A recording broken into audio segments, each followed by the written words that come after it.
Ano kaya yun?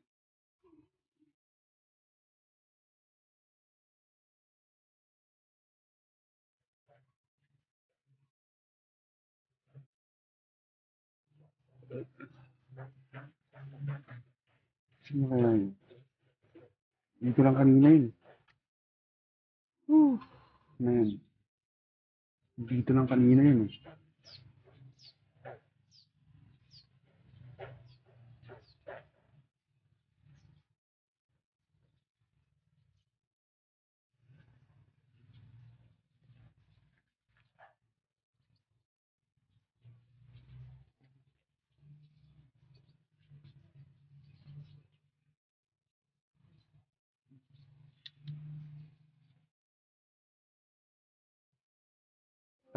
Yung pala. Yung sa baba.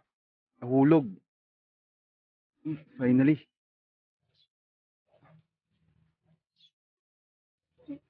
Oh!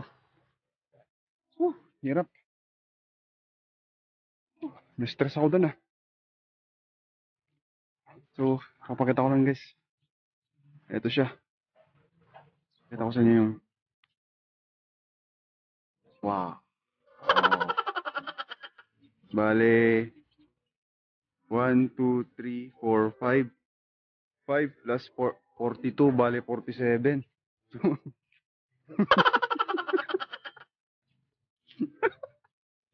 Bale, 47 na dato yung dahon yung nakalagay sa tangkay nito. Oh, di ba?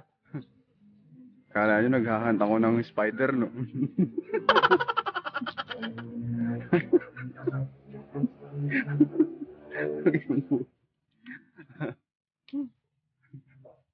It's a prank again. Tensya na guys, medyo corny itong mga tirada ko.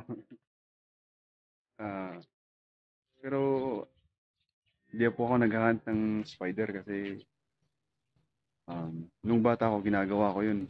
Pero ngayon, medyo naisip ko rin na yung mga spider pala, yung mga gagamba, meron din po silang mga ginagampan ng rules sa environment natin. So kaya hanggat maaari, huwag po sana natin silang paglaruan, huwag po natin silang gawing libangan. Kasi ginagawa ng mga iba, parang ginagawang mga manok, nagsasabong-sabong.